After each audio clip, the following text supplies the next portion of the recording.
4 syllables. Drill cards.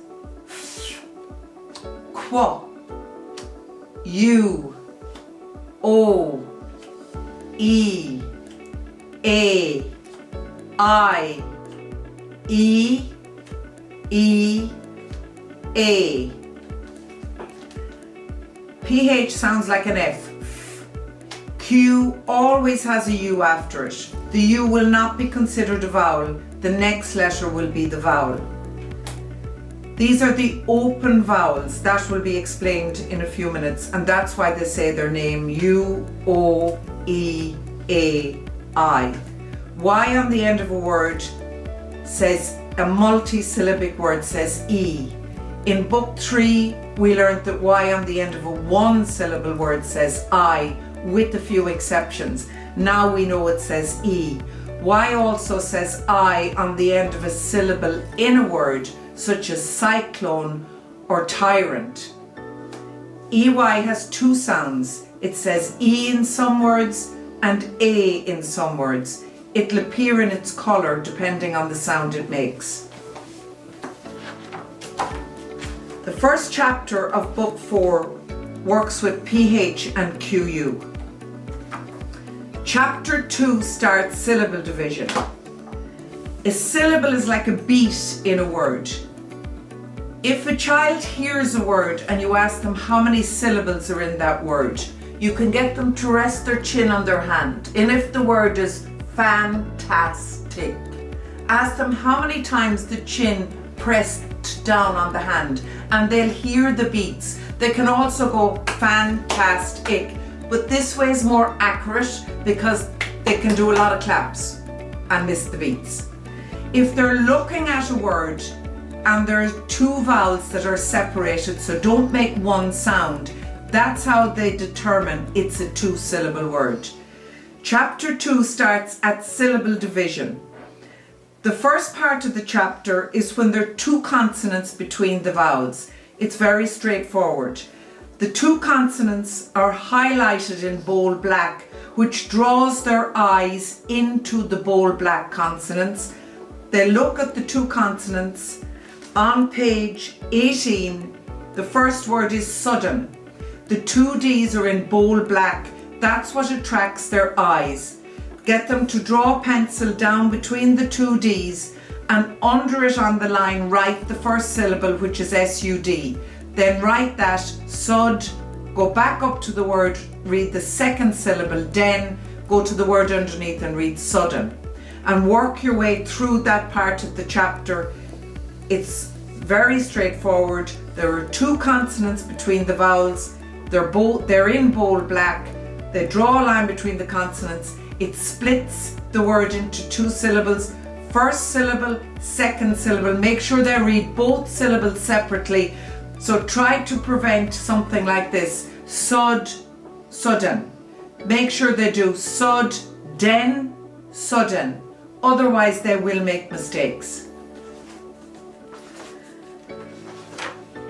The second part of this chapter is when there's 3 consonants between the vowels. 3 can't be divided evenly.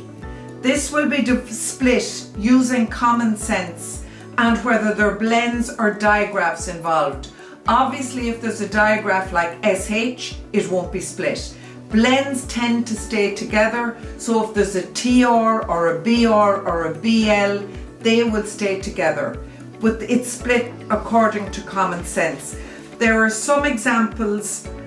The word conflict on page 36 has 3 consonants. The FL will stay together because it's a blend. So they'll divide between the N and the F. The first syllable is con, the second syllable is flict, conflict.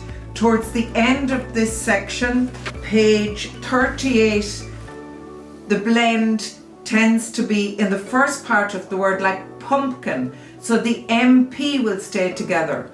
So with that word, the 2 consonants will stay together with the first syllable. The second syllable division is magic E.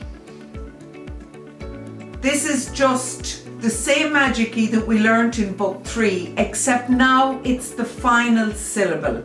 Syllable division is exactly the same. If there's 2 consonants, you split the 2 consonants. If there's 3 consonants, you split the 3 consonants. But it highlights, the Magic E highlights that the vowel is a long sound and it will appear in its long sound colour. So on page 48, stampede, the peed, the green will be E because it's a long vowel sound. The next syllable division is when there is 1 consonant between the vowels. 1 again can't be split evenly. The choice will be split after the first vowel or split after the consonant. The first explanation is splitting after the first vowel. If you split after the first vowel, it opens up the vowel. So you can explain to the child that this is like a field without a gate. If they write out the first syllable and it ends in a vowel, the field doesn't have a gate, it's wide open. If that's an open vowel, it says its name. So an open vowel will say A, E, I, O, or U. On page 62, there is examples of open vowels and closed vowels. The open vowels will appear in their long vowel colour. So plow, plough, stew, stud. Show the student that because this in plow the vowel says O because it's wide open. There isn't a consonant closing it in, but in plop it says it's short sound ah because the consonant P is closing it in. The second part of this syllable division of 1 consonant between the vowels is where the consonant comes after the first vowel. You're dividing and leaving the consonant after the first vowel, which is closing in the first vowel. It no longer makes its long sound now, it will make its short sound. So on page 75, the word select, the S-E-L is the first syllable. If it was S-E, the first syllable would be open and the E would be in green. So when they're dividing these words, they're putting the middle consonant always into the first syllable, closes the first vowel, and it makes its short sound, such as a, e, ah, and o.